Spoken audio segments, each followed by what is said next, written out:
Probably one of the fastest hours you'll ever have because you'll be laughing. You'll be laughing a lot.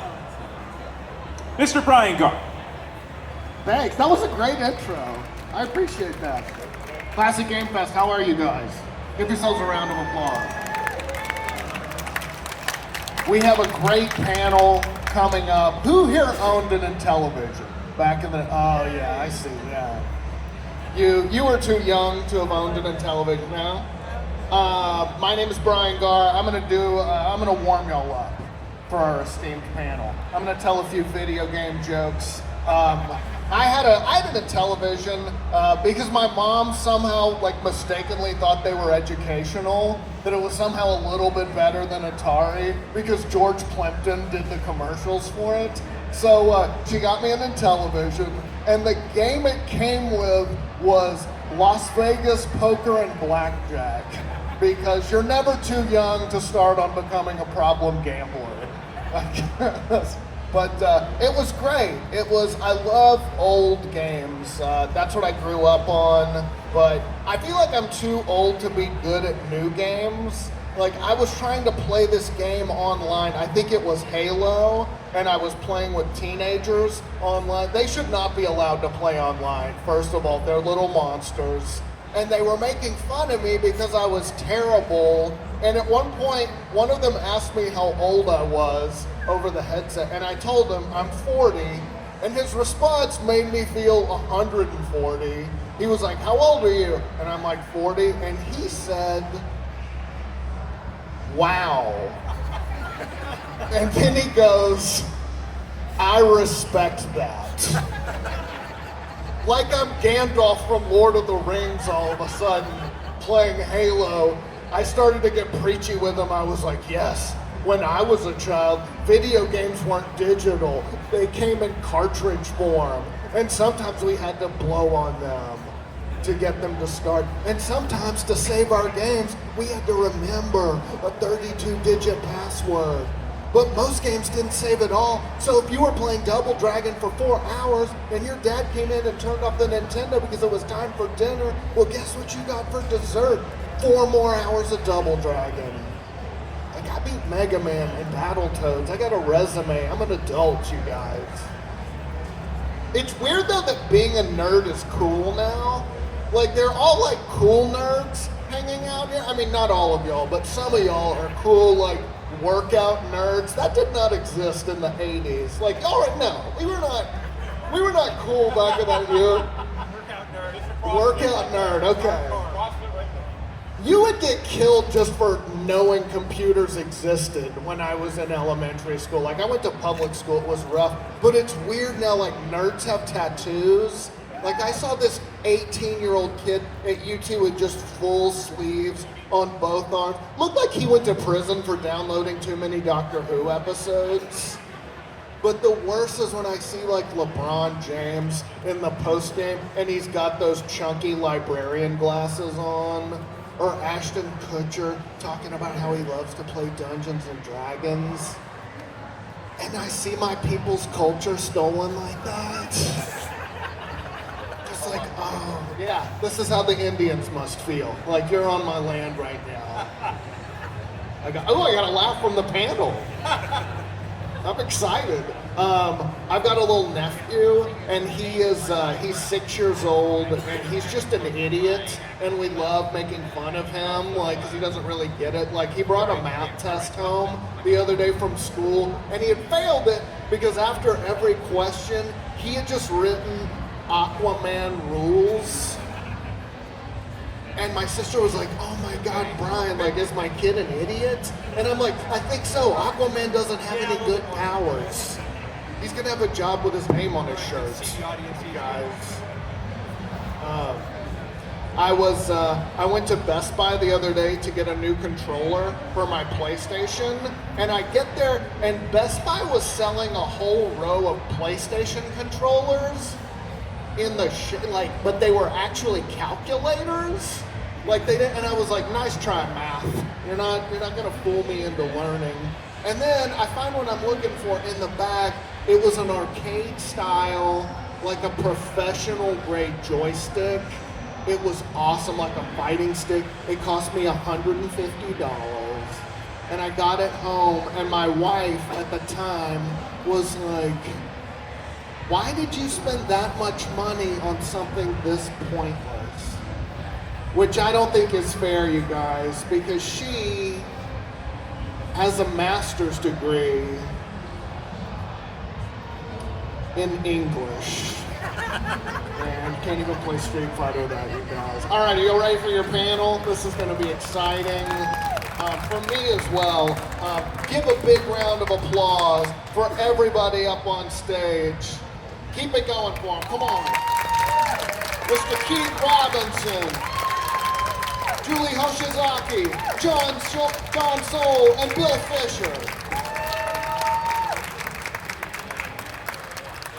Hi, thanks for showing up. There's a nice crowd here. Hi, everybody. Hello. I'm Keith Robinson, and I just want to respond to a couple things. There are a couple things I knew I could respond to. One is, yeah, why was poker and blackjack the game that was back then?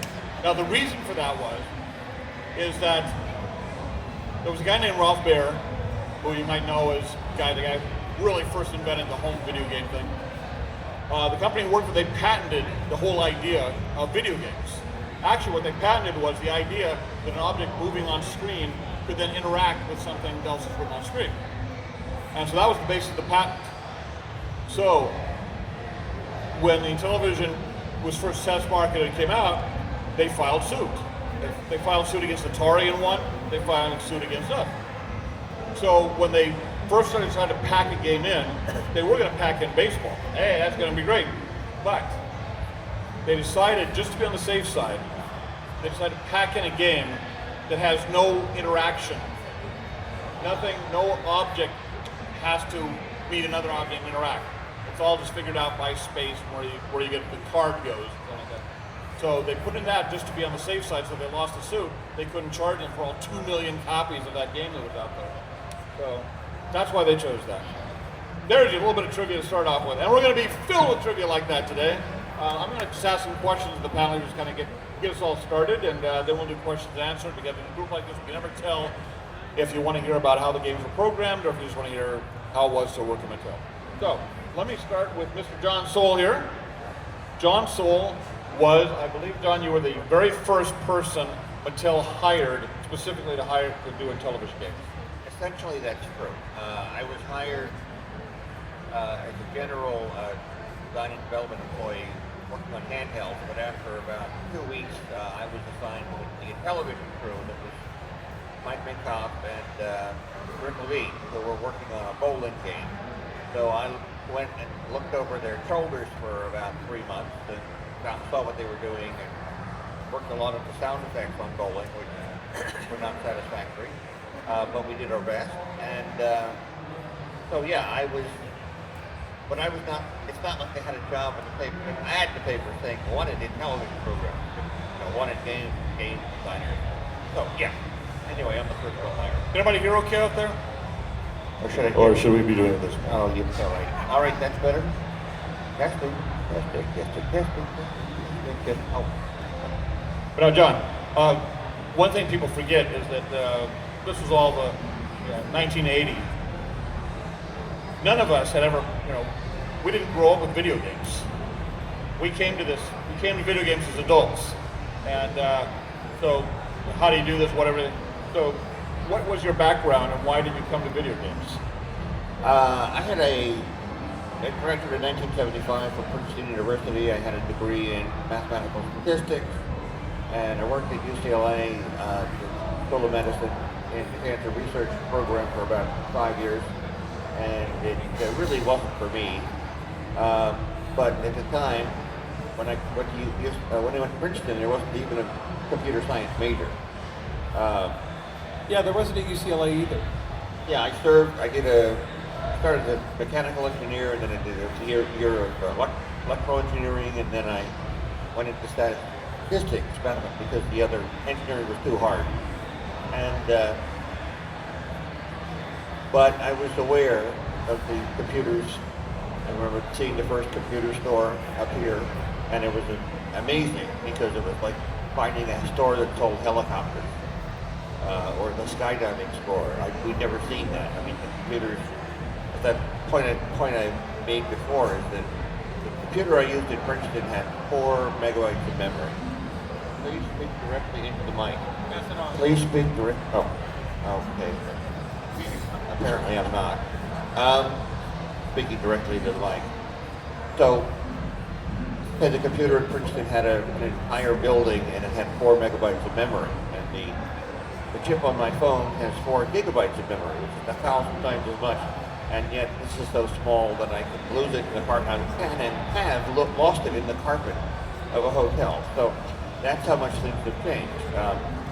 It's not only 1,000 times more, it's also 1,000 times faster, 1,000,000 times cheaper. And the point is that the first personal computer came out in 1977, essentially, the Apple II, PRS-80. And the Atari 2600, I think, came out about the same time, maybe 1977. I saw my first video game, it was a Pong game, I think, I saw about 1975. So that's where things were. Even microprocessors, the first microprocessor, single chip, didn't come out until about 1974. And so all of the pieces were in place, and I saw a folder for Intellivision at a May company, which was sort of a high-end department store. It wasn't a May company. Doesn't make any difference, but it was a relatively high-end department store. And I was really intrigued by it, and being unemployed after a while at UCLA, because long story. I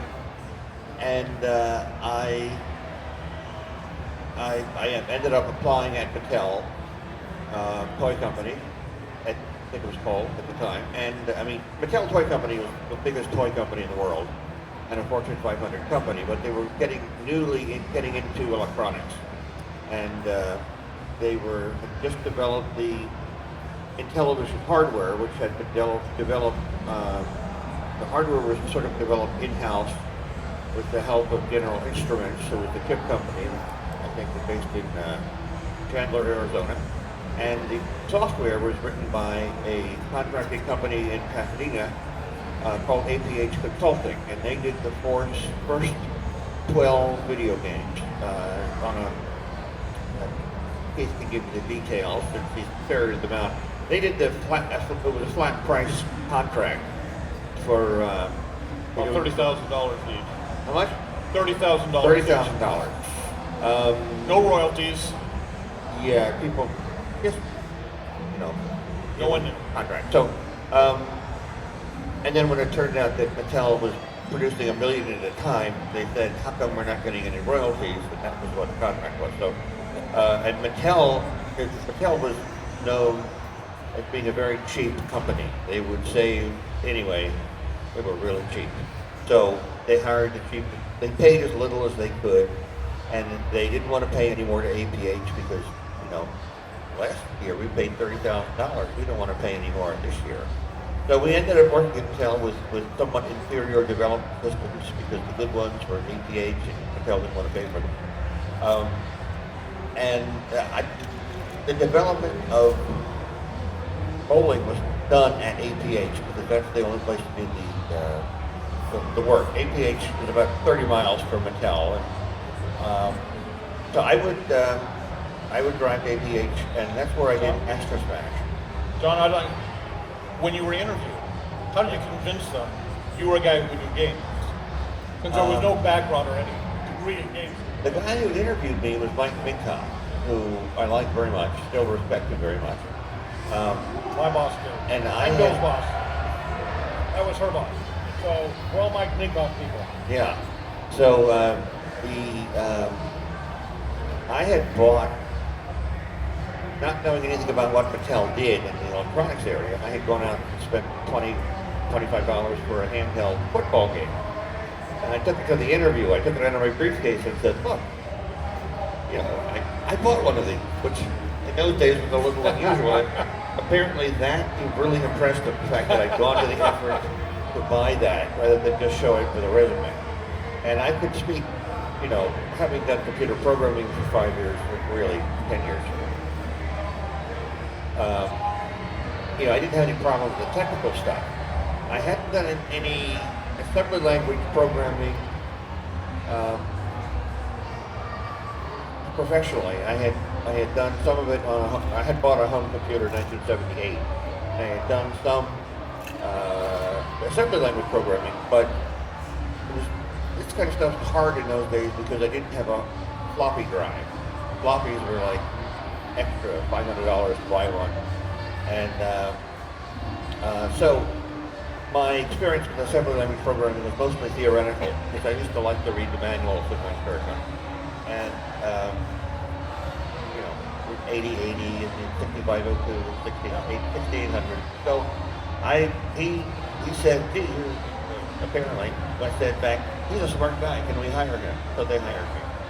And then they didn't know what to do with me, so they put me on one project, the design and development handheld project, and then they put me on another project, and another project, and they said, oh, you want to do Intellivision? I said, yes, that's what I wanted to do. That, I mean, I didn't say that, but because I had seen the brochure about the Intellivision system, that's what I really wanted to do. So I kind of lucked into it, and they sent me off to learn at the hands of the first two. Rick Levine and Mike Minkoff had worked for Mattel for several years. Don't mind us. Go on. Oh, they're going to send me a note saying, wrap it up. I wanted to elaborate on a couple things. Well, I never worked professionally in assembly language. I'd done Fortran 4 programming before. Oh, me too. Yeah. The first language. But I'd had it in school, so I was able to fake my way through it. Okay. Yeah, it wasn't, I mean, people who owned the computers, it was hard to do this stuff because computers were expensive, storage was awful, there were no floppies were expensive, printers were expensive. Just to print out your list, you had to buy a dot matrix printer for $450. Documentation was hard to come by. I mean, how did you learn about stuff? You had books, and the books were very rare. I mean, the exact manuals for how to do it were hard to find. You can't go online. There was no online. But that real limitation was the memory, because that's why why you're programming in assembly language, because you can't use a higher level language and make the code as efficient as possible. You had to be right there at the machine level. What we're doing, you're doing a game in 4K. Nowadays, a sound effect is going to take more than that. So. And I enjoyed assembly language very much, still do. I've learned it's just a matter of figuring out where the bits are at any particular moment, and keep an eye on the clock. But we go down to Bill for a bit here. So Bill, you came in spring of 1982.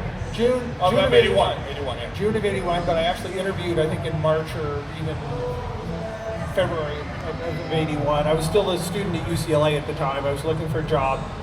Interviewed both at Hughes, TRW, and Mattel. I got job offers from 2 of the 3.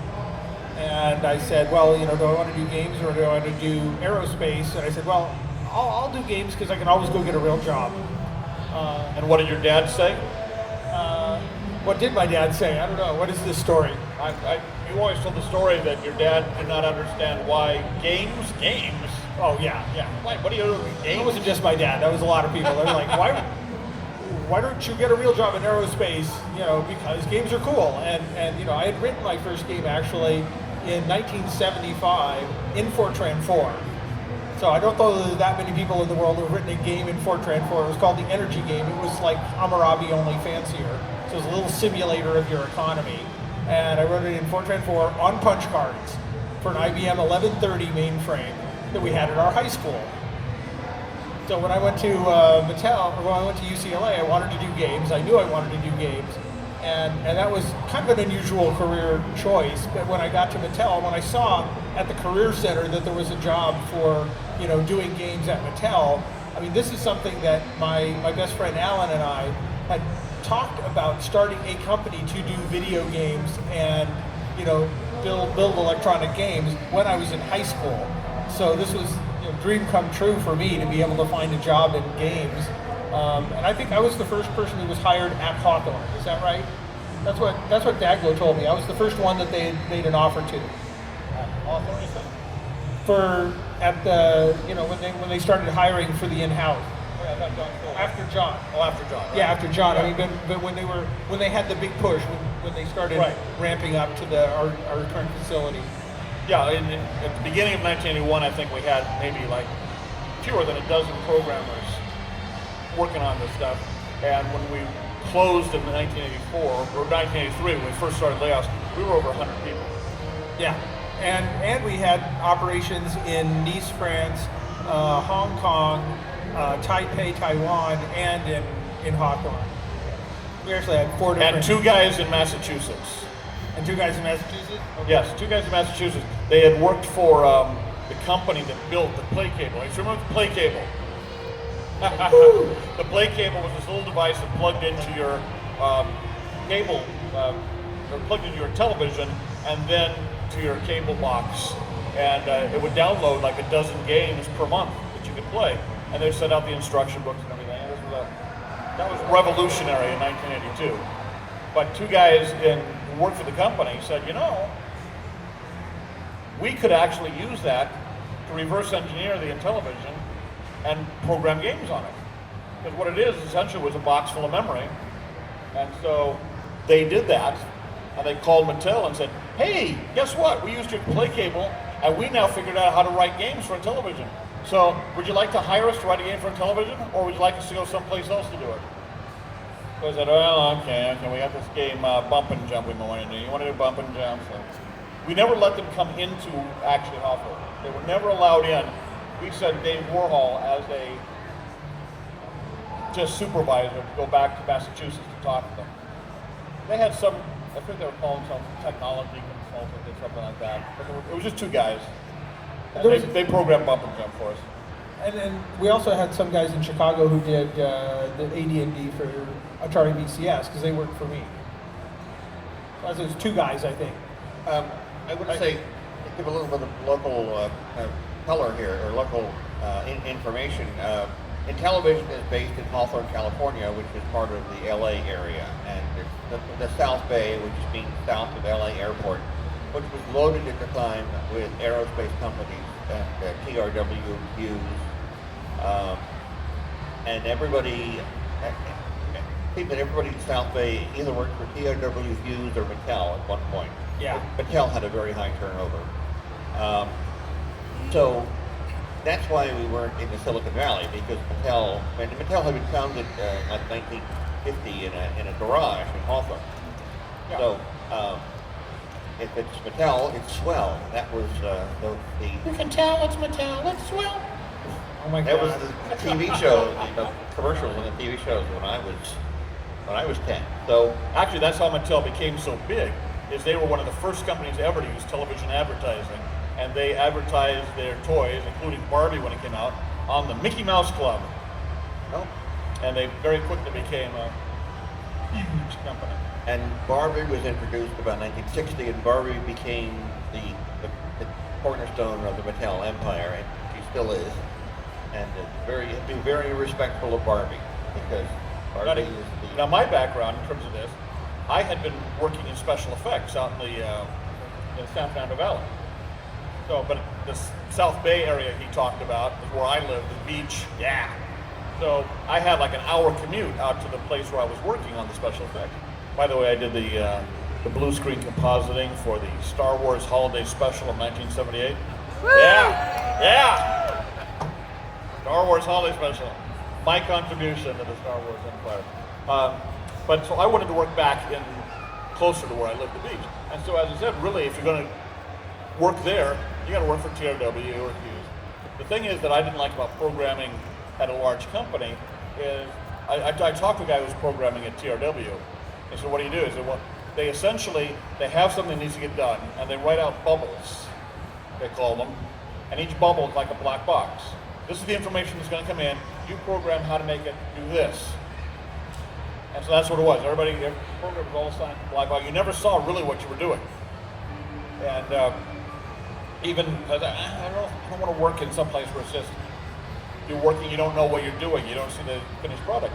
And even after working in the special effect company, there was a couple of special effect companies down there. There was Information International that did a lot of the stuff for Tron, and there was Douglas Trumbull's company, I forget the name of, that was in Marina Del Rey.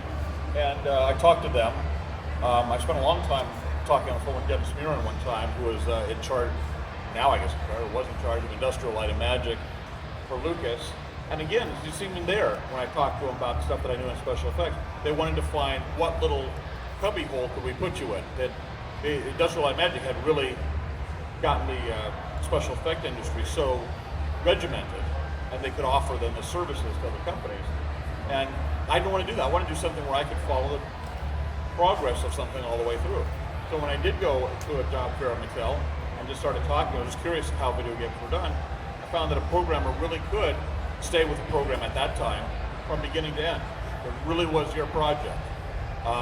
Most of them were done by one person. A few things were done by Bill worked on a couple of games with Steve Roney, and then Steve and you both worked together with John on B-17 Bomber. B-17 Bomber! Woo! B-17 Bomber. So, go ahead. Yeah, let me just give my credits. At Mattel, I was there for 2 years, from October 1980 to 2 years later. I did Astro Smash for the first 6 months, and then I was assigned to B-17 Bomber as part of the brainstorming group that came up with it. It wasn't actually my original idea, but once I heard the idea, I knew it was going to be good. And I did Bob Del Principe? Yeah. I can tell you the details of that, but it's not that interesting. So the idea was,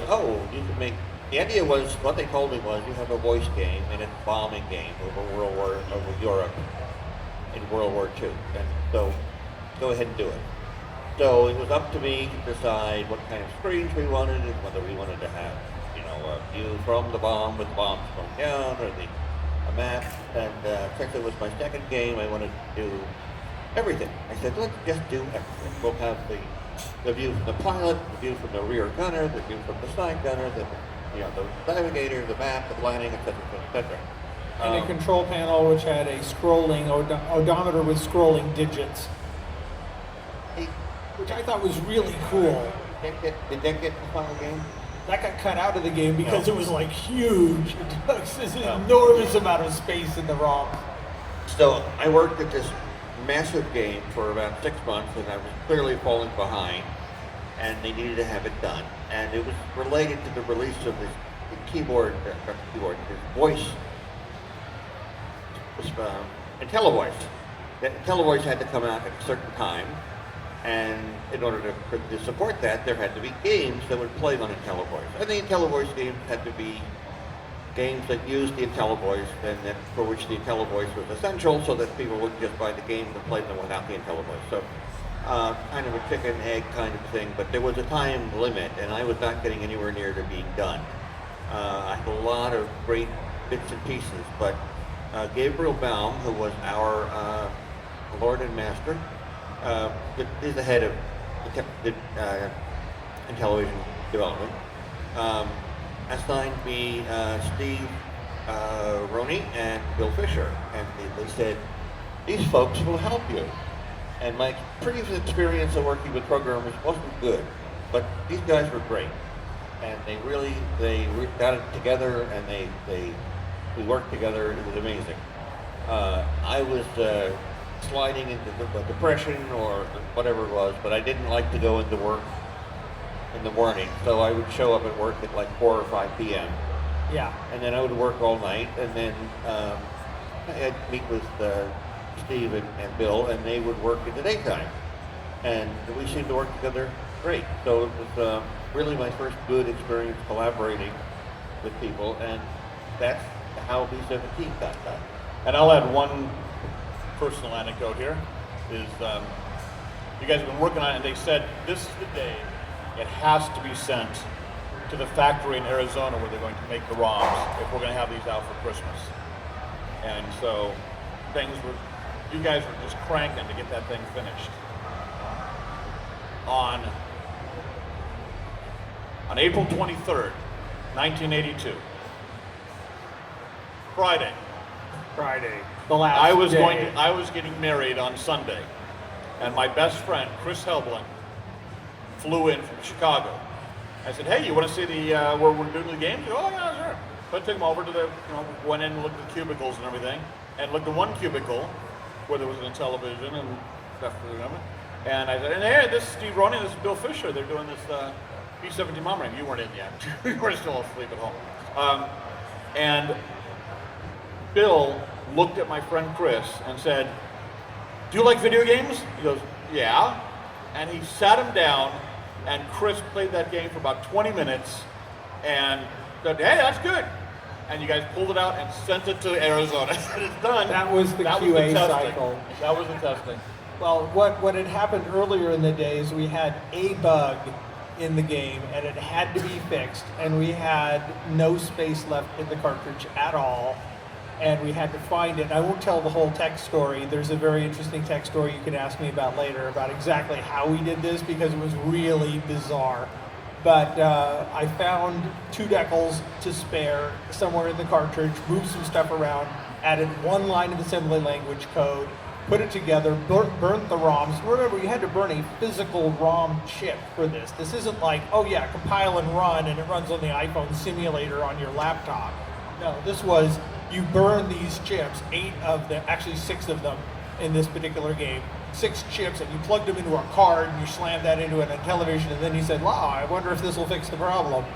And so I had the delightful help of Chris Helbling to do the testing while I was doing other stuff, getting ready and panicking and testing it myself to make sure that other things were working, because we literally had, an hour to QA test this thing and get it out, because we had to take those chips, put them in a plastic tube, seal the tube, label it, hand it to a dude who flew to Phoenix, Arizona, was it, I think?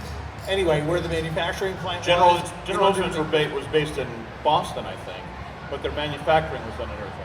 Yeah, and so we were literally manufacturing chips and putting them on airplanes with a person carrying it to Phoenix, Arizona, so we could make Christmas, which we did. Yeah, I don't know if they even do this anymore since 9/11. I don't know if you know. It used to be that if you had to get something someplace, you could drive over to the airport and give it to at a counter like a United Airlines. Yeah, we did that with a bunch of our Data East games, actually. Yeah. We delivered them via courier, same-day courier. You go to the airport. They would just go and pick it up at the airport. I don't think you can do that point to point anymore. No. But that's how most of these games were done, at the very, very last second. And that is why Mattel then hired a QA staff, because they realized that if it were not for the good graces of 3 programmers who actually knew what they were doing and did a game that was very rock solid, reliable, despite the fact that they were running breakneck to the finish line, they would have been utterly screwed. And although they realized they got lucky.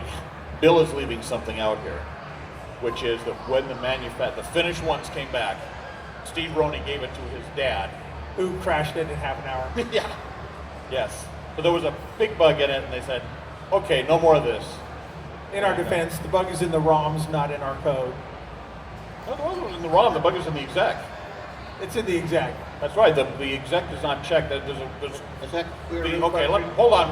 There's a lot of terminology that's flying around here. I want to say. First of all, you use the word decals, and decals is not a word that anybody's heard before unless you know Intellivision, because the Intellivision was based on the 1610 processor, which is 16-bit machine. We were the first 16-bit machine.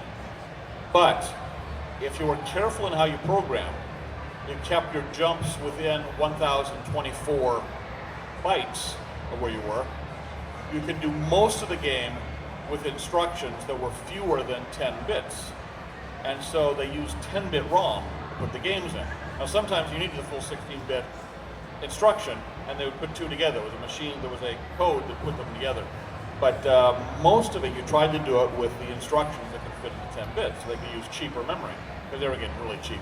Anyway, those 10 bits, instead of byte, we came up with the word decal. And so that's what he's saying, decal, he really means 2 bytes. Yeah. But he's an Intellivision guy.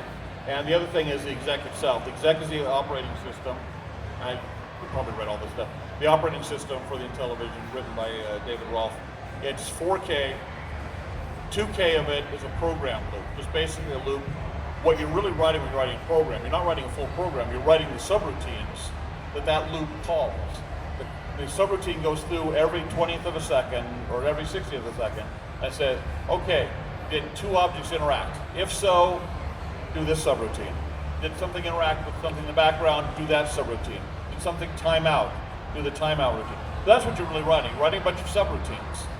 The actual game loop is in the exec, is in 2K of the exec. The other 2K of the exec were just routines that were common routines you could use, such as keeping score and displaying a score on the screen. Things that just, they knew that every game was going to use this, so let's put it here and free up some space in the actual game code. So that's when he said the exec. So I heard exec and decals going around, so I just thought I'd explain. Thank you, Keith. Was the bug a square root bug? Was the bug a square root bug in the exec? Yeah, square root bug is what it was. It was a square root function. Basically, you could take the square, if you took a square root, if you basically calculated the distance that the bomb needed to fall, and the cursor is in the lower right-hand corner of the screen or the lower left-hand corner of the screen, and the target is in the upper side of the screen on the opposite corner, it would have a distance of greater than 256 pixels, I think it was, and it would overflow, and the algorithm just had a bug. It just went into an infinite loop. Fortunately, it Go was ahead and one try of that those at home, don't do everybody. that. Get your B-17 bomber out and try that right there, you crack. Yeah, but that was the scary bit, is that we actually did have a fatal crash bug in the app. And the other bug that was found in there was that the damage counter wrapped around. And we kind of knew about that one and didn't care because it was one of those things where, well, you know, if it happens, it'll be interesting. It turns out it's actually a good gameplay feature. If you've ever played B-17 Bomber and your aircraft is about to crash into the ocean because you can't quite make it back to England and you're very badly damaged, you actually try to fly really low because the damage will rack up and it'll go over 256, and then all of a sudden your plane is perfectly assembled back again with all repairs made on it, and it flies really well, and so you can raise altitude again and you can cross over into England, and I've actually done that. So we actually exploit that. That's a feature, not a bug. Let's move along now to Julie Hoshizaki. Now the Intellivision, hey! Okay, well, the Intellivision, again, what our warm-up guy was talking about here, the Intellivision being more educational. That's what, Mattel went into that. Mattel, they looked at the Atari and said, okay, Atari's a bunch of games. We're going to position, marketing-wise, the Intellivision as this home entertainment system and education system.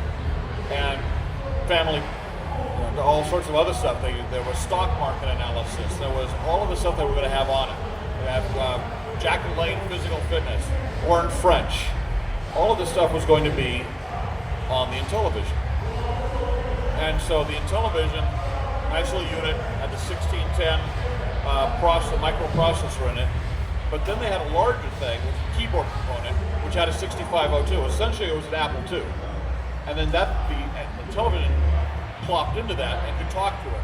So that you could take advantage of the graphics of the Intellivision, but take advantage then of the higher processing power and the memory map. The memory map for an Intellivision keyboard component is far superior to that of the IBM PC. Whereas Bill Gates said 640K is the most RAM anybody will ever need, and that's how the memory map is addressed. With the keyboard component, they said, we don't know how much it'll be. Let's just put the memory map at the end of the map, and so it can go off to infinity. I think you go off and anything you can. I think actually, what's the highest you can 16-bit or whatever the highest number you can. 556. That's it. So this keyboard component, that was going to be educational stuff. That was going to be, like I said, learning stuff and spelling. And even for kids, there would be games that would teach them something, like they'd teach them geography. They needed programmers to come in and do that sort of thing. And so, what did you first program? Yeah, so the first game I worked on was Geography Challenge. And to kind of back up a little, the reason why they assigned me that was because I actually had experience with BASIC. And the reason I had experience in BASIC was similar to the stories they've been saying. Is when I started in college, I didn't know what to major in, and my brother told me major in biomedical engineering, so I did. Computer science didn't really exist at the time. But a year or two in, I discovered computer science. But everyone told me, it's too hard, don't do it. No, do it, don't do it, don't do it. Everybody who knew me, don't do it. So I didn't listen to them. I took an extra class at a community college just to see if I liked programming, computer science, and I did. And that's where I learned BASIC. And then I switched my major without telling anybody, and then I graduated with computer science without anybody knowing. But anyway, so I got that experience with BASIC, of all things, and did the geography game. I guess there's many lessons in there. One is, listen to your own dream, don't listen to everybody else. Because everyone thought computer science was too hard at the time. Well, at that time also, a woman wants to get into it, we'll teach you to be a key punch operator. What do you think key punch operators are doing today? They're going through dumpsters. And when I did switch to computer science, there were times when I was the only woman in the whole class. So any of you women out there, don't get discouraged. Go for it. You can do it. Listen to me. I did it, and it's one of the best decisions I ever made. There's a fair percentage of women out here now. Yeah, I know. I'm really happy. Not like the old days. Yeah, I teach now. I'm a professor at Northwest Vista College in San Antonio. I teach game development. So I'm really happy whenever there's women. I mean, of course, I don't turn away any of the guys.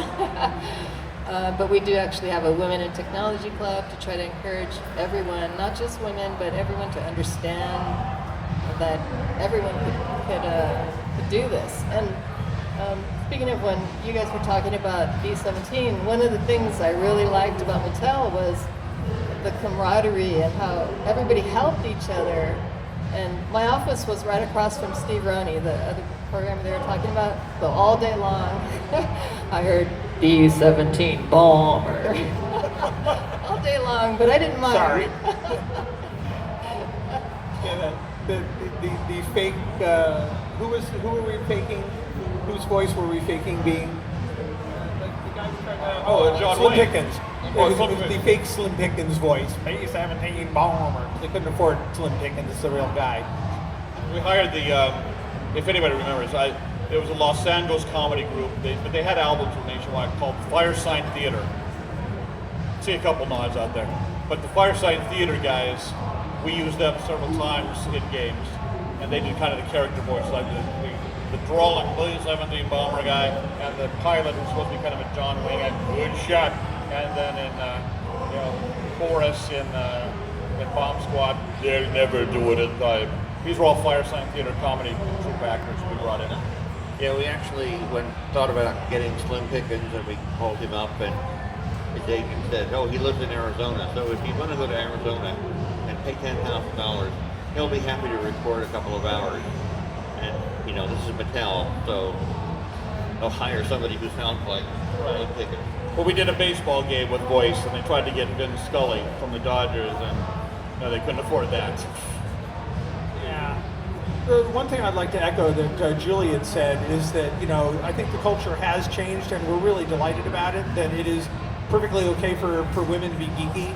And I'll have to say, I've got a bunch of women geeks working for me right now, and it's culturally now okay, and it's culturally wonderful, and we like the diversity. And so it's no longer, I think there are definitely barriers, but they are much lower than they used to be, and there's certainly an opening. I mean, if you are if you are a female and you really like technology, there's a lot of people who will respect you for it now. I think that was not the case 30 years ago, but nowadays there's plenty of people who say, oh, great, that's really cool. I've got some seriously geeky women working for me, and it's wonderful. And they enjoy it, we do too. A few things first of all, I don't think we mentioned, Bill is president and founder of Quicksilver Software, a video game company in Irvine, California. And what games have you done? Since then? No, from the beginning. Well, go back to Castles and everything like that. Yeah, we did, the ones we're best known for are Castles 2, Conquest of the New World, Star Trek Starfleet Command, Star Trek Tactical Assault, and a whole bunch of Data East and SNK, our video game conversions back in the late 80s. We did Ikari Warriors, Ikari Warriors 2, Karnov, which was my favorite. And to this day, we still have a Karnov machine in the lobby of our company. So yeah, we've done that. And most recently, we do games education, military training. We did a live poker game show in Las Vegas. We've got some technology we've created for secure document transmission that we've patented. We've developed a photo kiosk and a medical ID card. We do all sorts of stuff nowadays. And but you know, a lot of it is related to games. And this one restaurant that we're working with, for example, the reason we got the job working with them is because we do games, and more importantly, we understand usability. And we just got another gig recently for the same reason, because we understand how to make things usable. And that's a big deal, and that's something that's a talent that you get from games. And so we still put gamification and games into a lot of the projects we do. I mean, this one project we did was for a Big Five accounting firm. But we know games, and that's part of how we got into the inner circle there. Yeah, a couple things also here. Okay, so going back to what Julie said, she was working on BASIC on the keyboard component. Very funny because the BASIC for the Mattel keyboard component was written by a little company that hadn't really done anything yet. They were kind of poor, they were struggling along.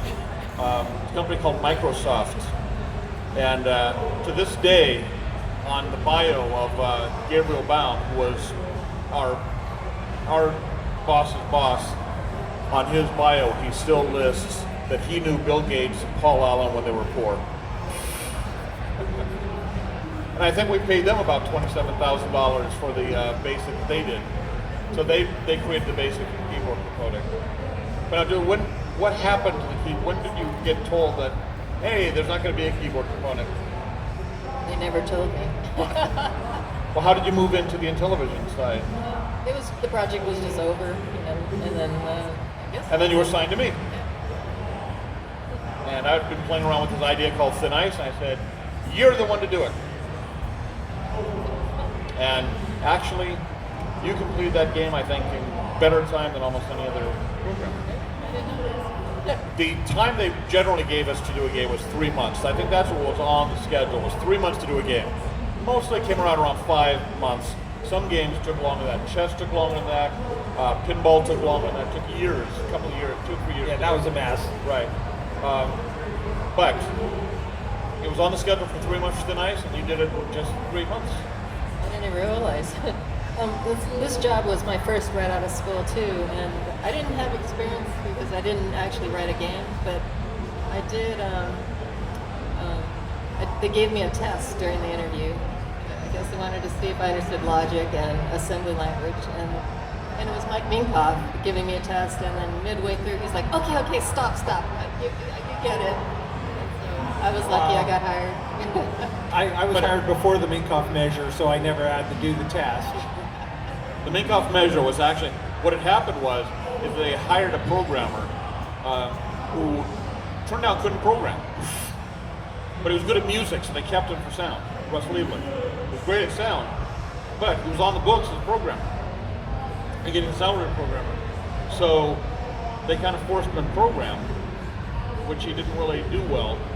And he went to Activision and programmed a couple games there. And pretty much the programmer, Peter Kaminsky actually did the real programming on it. But Russ Lieberman was great with music, so they kept him.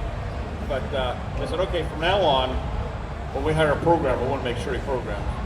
So Mike Minkoff, our boss, just took one of the a section of code out of one of the games and would just bring it in. And they called it a measure because you couldn't call it a test. And you had a test when you're hiring somebody, then you have to show how minorities are being treated. There's all these laws you have to get into with this test. So they just called it a measure. And the measure was just, take a look at this and tell me what it does. And all it was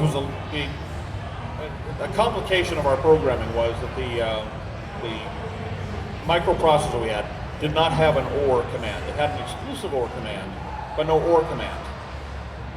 Right? I don't remember that. That's cool. Okay. Yeah, because I'll believe you. Yeah, and you know, Sohl or the difference of that, right? Okay. Yeah, if either one is true, then the or is right. And if they're both true, though, an or command will still say it's true, Sohl will say it's false.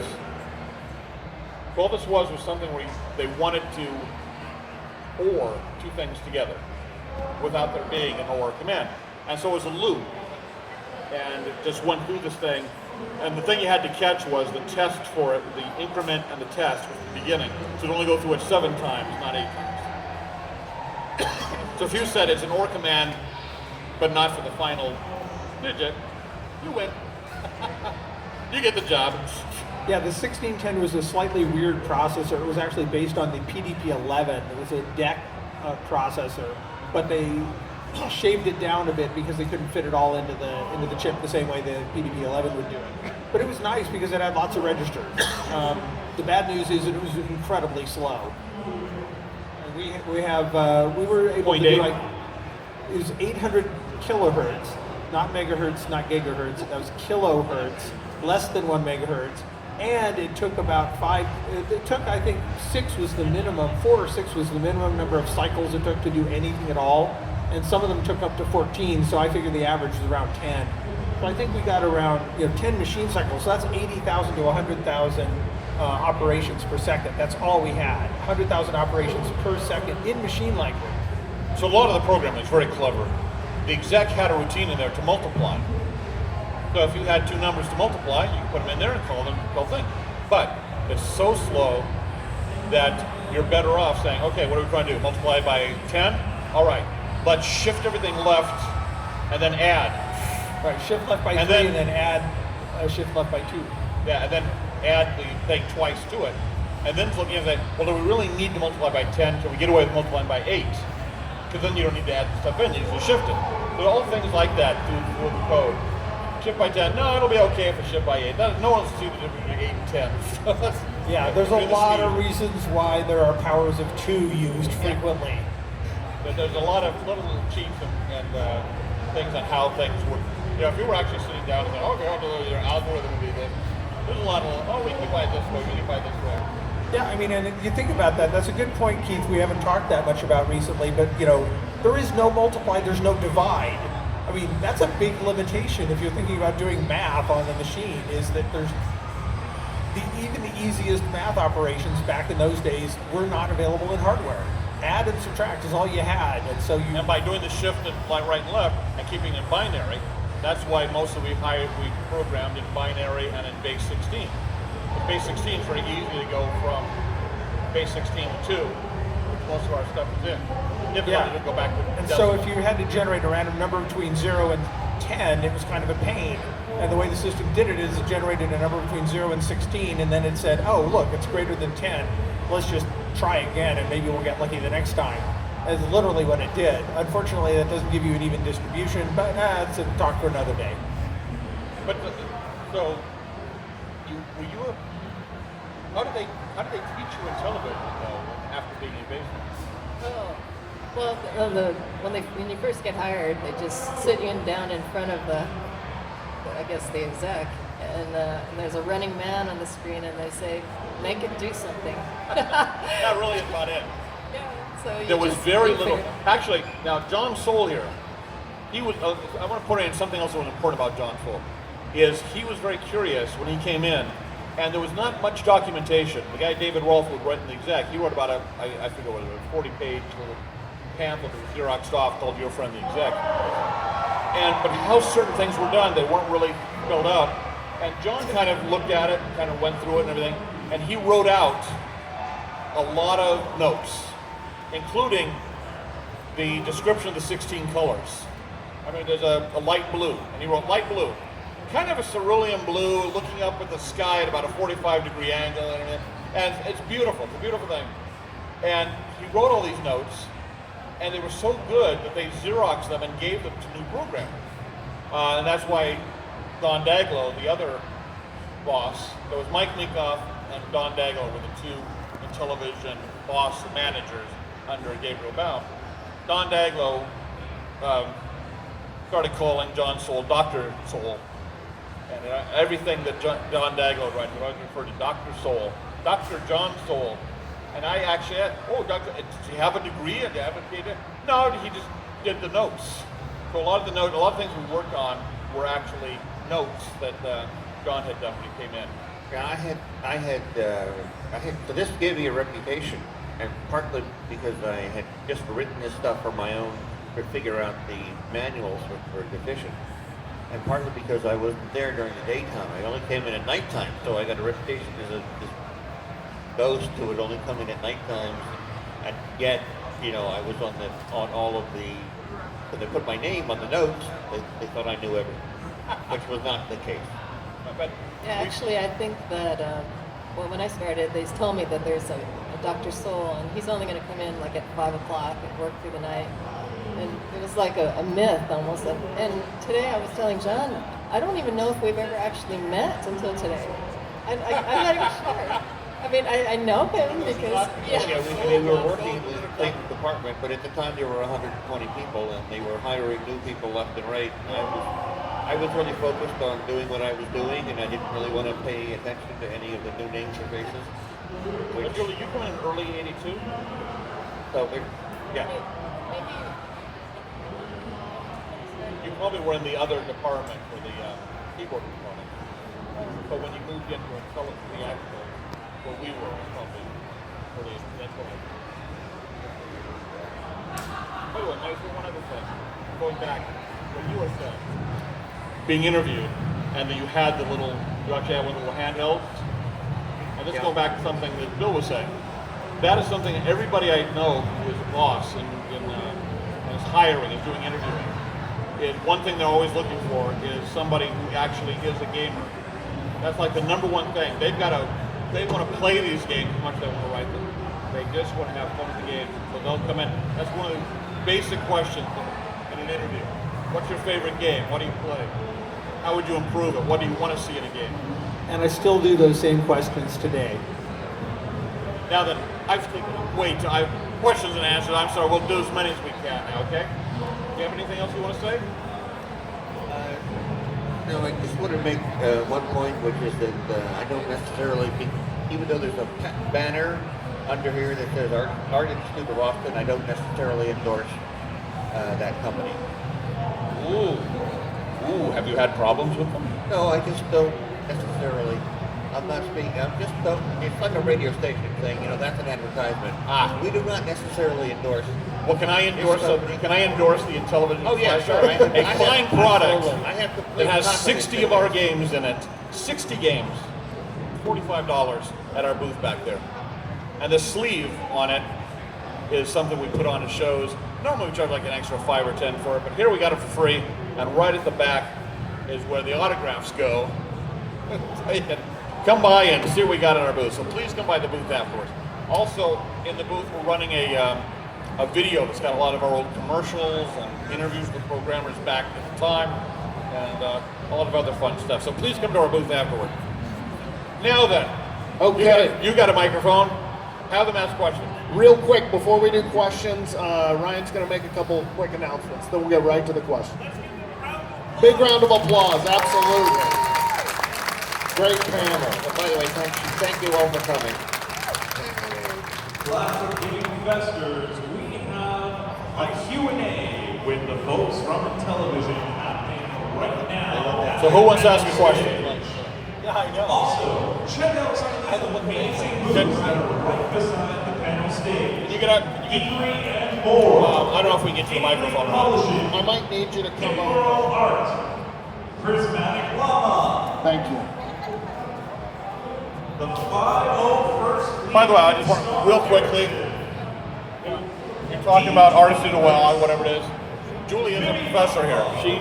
She now teaches these games, and I think what I found very exciting was that she right now yesterday is out hunting Pokemon. So I think that's a very good thing that a professor in this has to keep up with what people really want to play, what they're doing now, because the technology is changing so much. I think I went to sleep at 3 a.m. this morning. Can't stop Pokemon. And Keith, I actually have something else I want to mention real quick. One of the other things that I do is, we're talking about education here, so the topic has come up. I do an IEEE GameSig. Now, those of you who are familiar with IEEE, it's the largest professional services organization in the world, and we have a group that's dedicated to games. But more importantly, we have a group that does an annual event every year in Irvine or surrounding areas in California, Southern California. That's a game contest. We invite teams from colleges, all students, to submit their games. We usually get 30 or 40 submissions. We pick the top 10. They come and do a live pitch on stage to a whole group of people who are professional video game programmers and designers and artists. And then we pick winners and we give prizes and stuff like that. And the trophy goes to the school that won the first place. All these kind of things. It's really cool. We've been doing it for 5 years now. And the purpose of this is to get people a big point on their resume. They can say, hey, I finished a game, I did a game, I submitted a game to a contest. It doesn't matter if they win or lose. The fact that they did something, that they took the time and effort and dedication and enthusiasm to make a game, it counts on your resume and it counts in getting a job. I can tell you that because I've hired a number of the folks from the contest over the years. But what's really exciting is that as of this year, we're going to be trying to start a not so much a subgroup, but we're trying to get a bunch of people from Austin to come to this contest as well, because our good friend Bob Bryant, who's now teaching at St. Edward's, is it? Anyway, there's a Catholic school here in town, and he's just become the head of their game program. I'm going to be meeting with him tonight, actually, to talk about it. We're trying to recruit people. We want to get people from UT. We want to get people from all the colleges in Austin to submit their games as well, because we're eventually going to try to have a version of the event here. And again, it's all about career development and learning and growing and mentoring and things like that. So I just wanted to give people the heads up on that, and if you want to talk to me afterwards, I'd be delighted to talk. And you should call it Shark Tank. And it's Bob Bryant, right? Bob Bryant, yes. And this is how the industry works. Bob Bryant was the second husband of a woman who worked for me, And me. whose first husband was your brother. Was my brother. Yeah. If you followed that, then you're a game designer. There's another. And so we're hoping to get a bunch of people. I'm hoping to loop Julie into this too, because she's so cool. Julie, your student won with that E3 contest. Hold up there. That was exciting. Yeah, I don't know how much you guys know about E3, but I'm sure you've heard of E3. But they have a college game competition, and they have for maybe it's been 4 years now. But the first year, and they select the top 5 student games. And the first year, our school actually got selected, and we were really excited because we're a community college, 2-year college, and we were competing against 4-year colleges. So yeah, I hope to get involved in I'm sorry to make you stand there waiting to ask your question, but I'm going to do one more thing. Who wants a t-shirt? Catch! Oh, he wanted it. All right. Okay, what's your question? You've earned this question, sir. Well, first I want to say thank you for coming out, because that's some nice insight. Those games were the first games I ever played. My parents bought my sister and I television.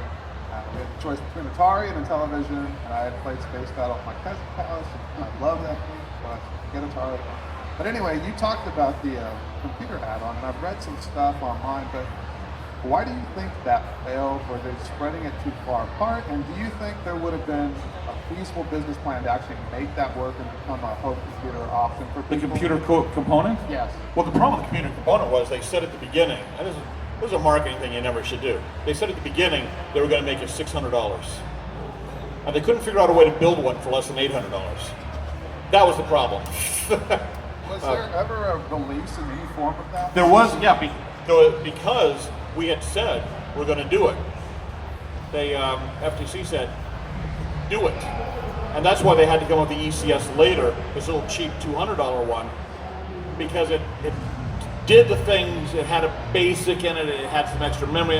It did have what they had promised the keyboard was going to have, but not anywhere near a real computer that the keyboard was. But they did do it in test markets.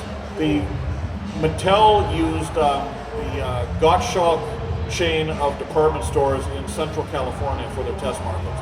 And so that's where Intellivision was test market in '79, and you could go and buy the keyboard component there in 1980. And anybody who wrote in and complained, because again, the original Intellivision boxes, you can tell they reprinted them, but the original ones that first came out, in the lower corner it says for use with the Intellivision component or the Intellivision with the master component. There's a piece of tape over some of the boxes on the bottom, on the back. I remember having the box and there was like, it looked like they taped over something that was printed on the box.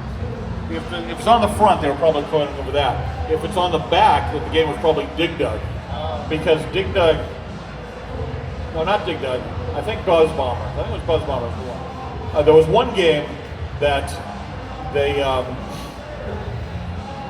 somehow marketing got into their mind there was a 2-player game, for 1 or 2 player. And so the box says for 1 or 2 player. It's only a 1-player game. And until the box were printed, shrink wrapped and everything, Mike Green, who wrote the game, said, no, it's only 1 player. And so they actually, by hand, went in, no, okay, that can't be it because, the same thing happened with Dig Dug. On Dig Dug, I was doing the boxes. And so I did stickers, put stickers on. And the Buzz Bomber that Mattel did, they just hired people to take a pen and on the plastic wrap. All right. When you take the plastic wrap off, the box still says for 1 or 2 players. But I actually had little stickers put on, and they hired some people down in Ensenada to put them on. Oh, thank you very much. Thank you, Brandon. Next question. Hello, thank you for being here. I wanted to see, walking into the newer expos and even my son's room and seeing what they're playing now. Being pioneers, what was your vision going into this? Was it just a job at the time, something exciting new, or did you see it expanding to where it is today? And if so, is it kind of disappointing what they have out there, or are you proud of what's out there? It's very funny. I was on a show, and they had Nolan Bushnell on because they kind of, a television guy and an Atari guy, and I kept telling them, look, Nolan Bushnell invented Atari. I worked at Mattel, but they see me as an Intellivision guy, so they had us both on. And the guy asked kind of that question, and I said, well, I'll tell you something. Bill Fisher used to come in and talk about multiplayer games and how they're going to download games and all this. And we thought that probably all the stuff you have now, we kind of saw that was going to, you're going to go to a more realistic stuff and everything. We just thought it happened sooner because after the crash of '83, everybody got scared and didn't do anything. It took a while. We lost about 10 years in development there. And when I said that, Nolan Bushnell said, you're absolutely right. The industry wasn't killed in '83, it committed suicide. And so, Bill, you want to talk about some of the stuff? I remember he would come in and talk about stuff I'd never heard of with these bulletin boards and stuff before there was the internet, really. Yeah, well, one of the things that I used to do is I was getting online and trying to figure out how to do online multiplayer type stuff or do online games or understand what was out there. And yeah, I was getting onto the bulletin board systems partly for copy protection purposes. But that's a whole separate story about how we built the copy protection for Apple Burger Time. But no, we were always looking at the new angles and trying to figure out what was going on. I mean, one of the things that I always wanted to do is to build an interactive play board, where you could actually have board games and you could move the pieces around on the board and it would actually highlight and light up as you did it. By the way, somebody's just built that. I think it's called the Play Table. It's now out. They're trying to put the technology together. I've seen it at a couple of game conventions. It was actually pretty cool. I looked at it and said, wow, that's what we wanted to do when we were in high school. Somebody's finally built it 40 years later. And by the way, your question about was it just a job? No, we loved it. No, there it's were a few people who kind of got in there that I think just went in there for a job and they left. Like Boyd Hayes. Boyd Hayes had a pie every day and came in and kind of looked at the rest of us like, who are these guys? Never fully got it. In fact, Boyd Hayes was working on the space shuttle game, and when he left, I took it over, and it never got out. But there's video of it on Television Rocks for the. Yeah, we were on a mission. I mean, there's no question. I mean, my number one thing was when I got a hold of Spacehawk and they said, okay, make not asteroids. I was on a mission to make it the best possible thing that could ever exploit every last aspect of an Intellivision and really show up the game industry. And so there was definitely a desire there to do things that had never been done before. And that's just my personality. I'm still doing it today. So, okay, what can I do that's never been done before that's really cool? And that was the way with the Intellivision. You know, here you go, this is it, and here's what it does, and we wrote the exec. Gave it a roll for the book, here's what you do. Honestly, it was like being What else can I do? handed a Lego set and said, here, build some cool things. Here's the Legos you've got available.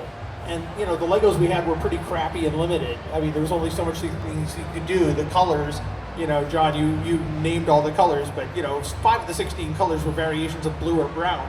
I mean, we had a lousy set of colors and a lousy set of, you know, resolution and number of sprites and things you could do with them. But it was like, well, that's the Legos that you've been given, you know, play with those toys. And after about a year or two, you really learn. Like, you know, I don't know if you've seen it, but the wrestling game that we came out with, the INTV Corporation actually did it after Mattel sold it off to INTV. If you've seen the wrestling game, because we got it running in our booth back there, and it's just spectacular what they managed to do. It's the same technology as what we had at the beginning. It's just the combination of the experience of 10 years the programmer's working on it, plus some extra memory, because we now had like 20K for that game instead of 4K. So the memory plus the experience, the game's got a lot better. I wanted to, two things I wanted to mention. One is that the working conditions on at Mattel, or in our Intellivision department, was very supportive. Everybody helped everybody else. The programmers given a lot of freedom. It was like completely. If you're aware of the comic strip Gilbert, it was not like that. Everything that Gilbert is, Mattel was not. So and working there was it wasn't just a job. It was. The famous thing was something Joe Ferrer one time said. He said, working Mattel was like living in the dorms. Oh, yeah.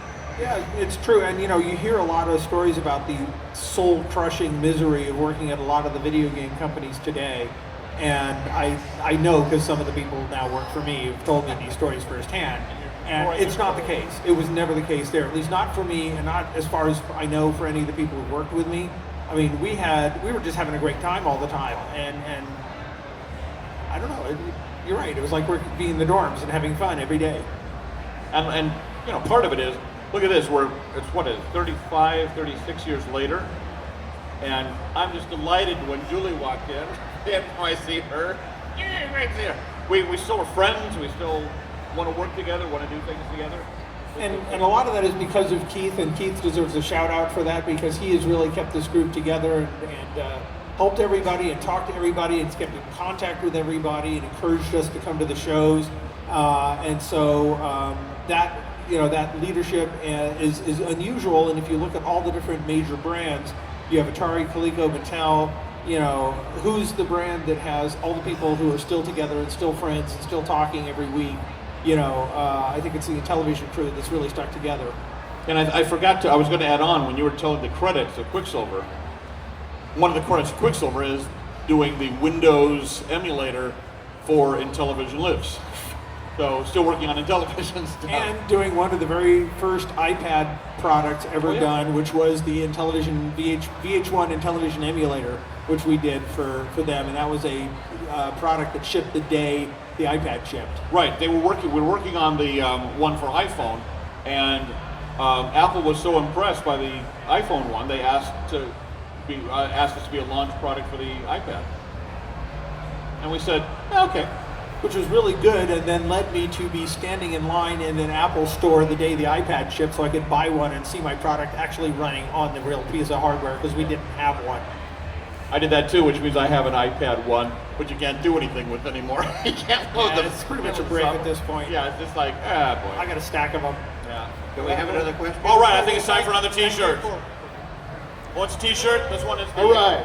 This one is this is the reproduction of the Intellivision Game Club from 1982. I have one of those too. Membership cards. If you know, you can come and. The membership was This is a reproduction of the 1982 card, which, if you join our game club, you can get a copy of the card. Here comes the shirt. Okay, you're standing up there. Let him have it. He was standing up. He wants it. Did you steal it from him? Okay.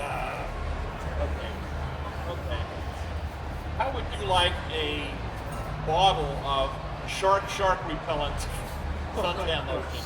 It won't really repel a shark, but it is an SPF 30. Okay, you ready? All you people, put your hands down. There you go. There you go. There you go. Next question. Yeah, I did not know this existed, this product. It's called Intellivision Shark Repellent.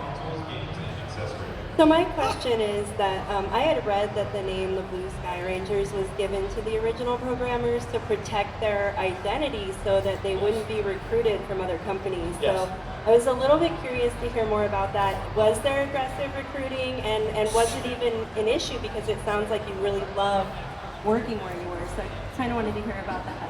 Well, actually, the person who could probably talk about that the most is John Sohl, who was spirited away. I was recruited by a company called Activision, which was in the Silicon Valley at the time.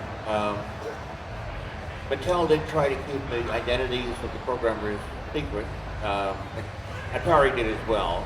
They wanted to set up a corporate identity rather than having individual stars do games. Activision adopted the other philosophy, which is to make the game designers into stars so that people would want to see a David Crane game, a Bob Cartwright game again. So it annoyed me a little bit that I didn't get the credit. I mean, I knew that was the deal when I went in. I was working for a Fortune 500 company, a contractor, and I would just have a desk and a cubicle. This company started, Intellivision production started, because I created a website in 1995 because to give people credit. And there was actually there was a one issue of a television game. Anyway, they did reveal my identity and another person's identity, including a photograph. Mattel did, unknowingly. The thing is, you can't keep that stuff secret, and there was a particularly aggressive recruiter named Shirley who called people and called other people to find out who worked where and who was on the list, and she recruited me and said, "How'd you like to go work at Activision?" And I was, for a variety of reasons, I was burned out at Mattel. I was tired of Los Angeles, and all of the signs seemed to be in place for me to move to Sunnyvale and put in the second act of my life, and I did that. I worked at Mattel for a year and a half. Pretty much everything that could possibly go wrong went wrong with that move, including the collapse of the industry. But I took a shot at it. So there were several other people: Steve Montero, Russell Haft, Mike Winans, Andy Sells, Russ Lieblich. Yeah, he went someplace else, but eventually wound up at Activision. Yeah, so they did hire us, and the other thing is at Activision they promised royalties or bonuses based on what you sold. The thing is, I went in and I was making $24,000 a year when I started at Mattel, and they were very nice to me by their lights. They gave me a bonus actually one year of $3,000. But when I went to Activision, they said, "Oh well, we'll pay you not a royalty exactly, but a bonus. And thanks for joining the company. And here's your first year's bonus. It's you've been here 2 months, so we'll give you $17,000." So there was a lot of that was part of it. So there's a royalty, some. I wasn't unhappy with Mattel, and I'm not happy now. Actually, I'm not unhappy now. They did things the way they did things.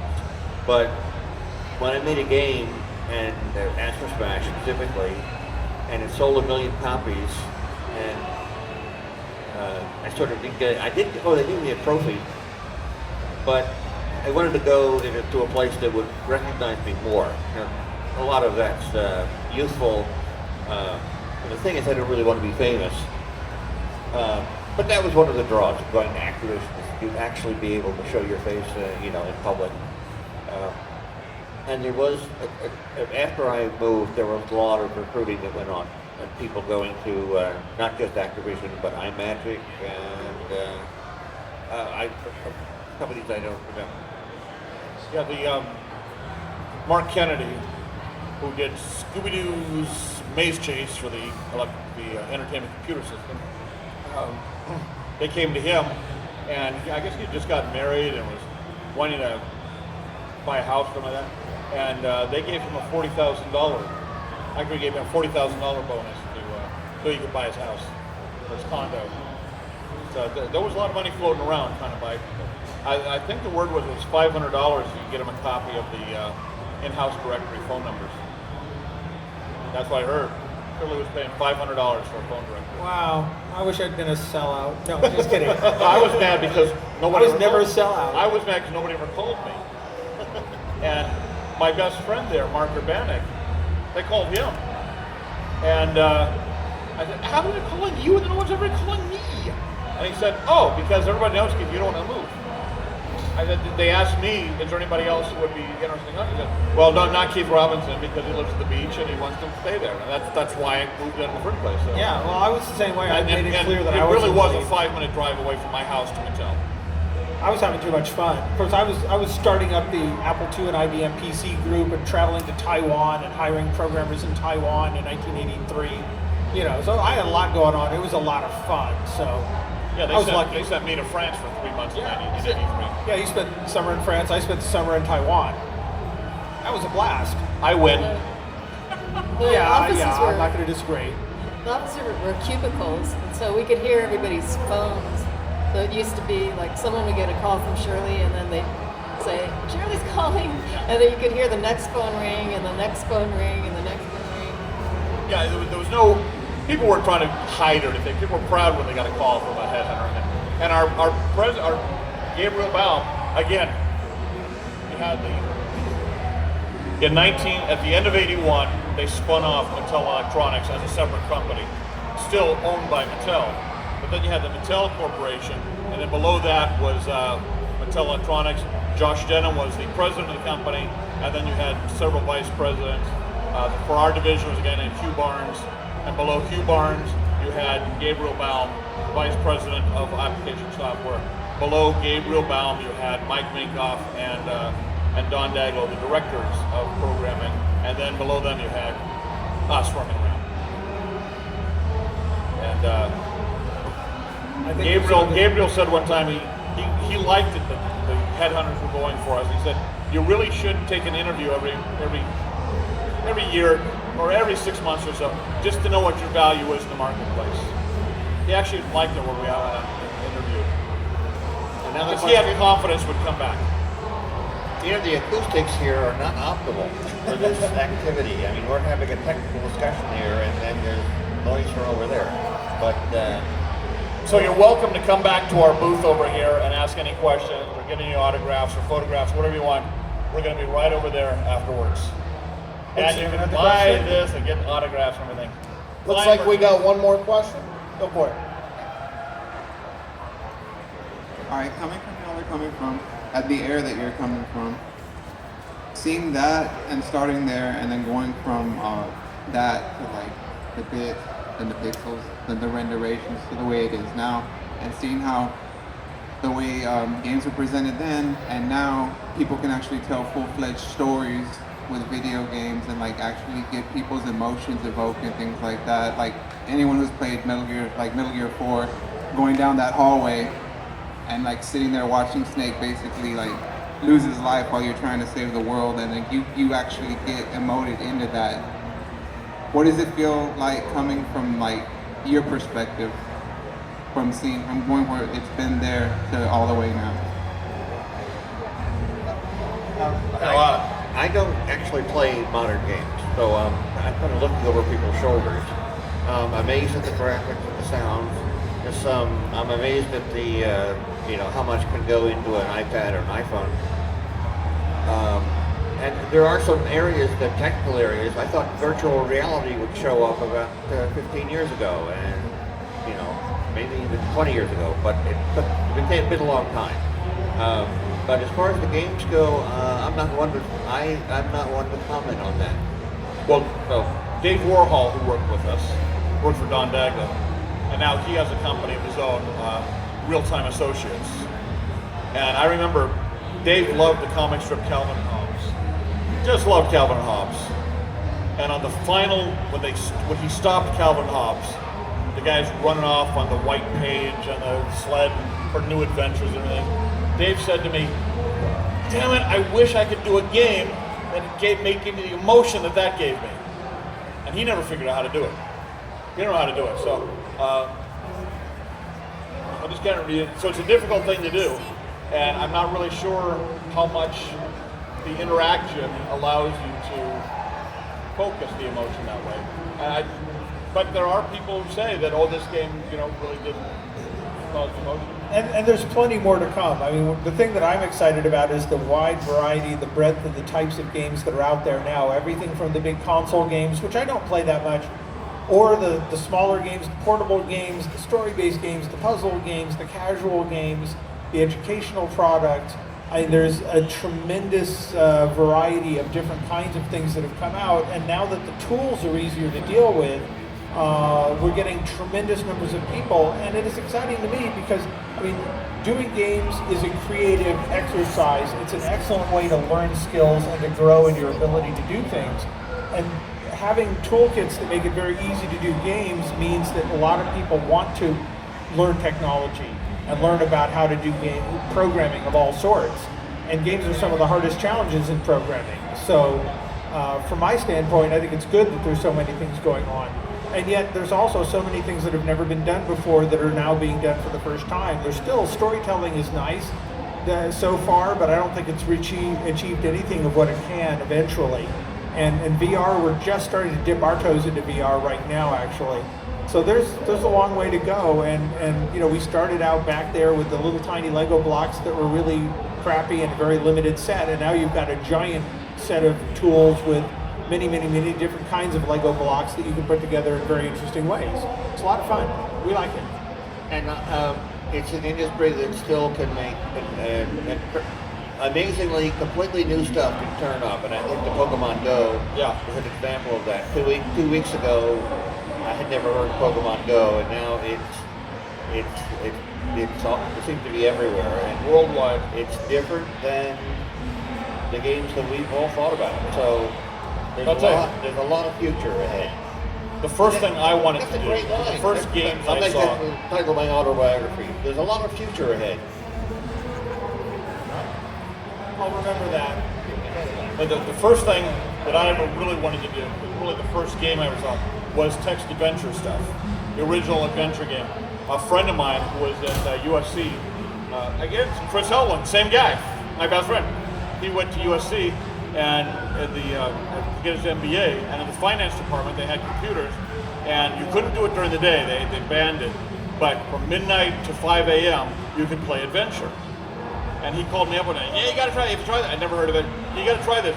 So we went over, and I essentially didn't want to play myself, I wanted to watch him play. And after watching him play for 5 hours, I said, I want to write one of these. And I tried to do it at Mattel, but when the Aquarius came out and they said, "Okay, what can we do in the Aquarius?" I said, "Text adventure, don't do anything graphic." But they didn't like it, they wouldn't do it. So to me, that was really, that was when you really get in and write something and write some emotional thing like that. And I don't know yet how to translate that really well into a visual game. I'm still working on some of those ideas.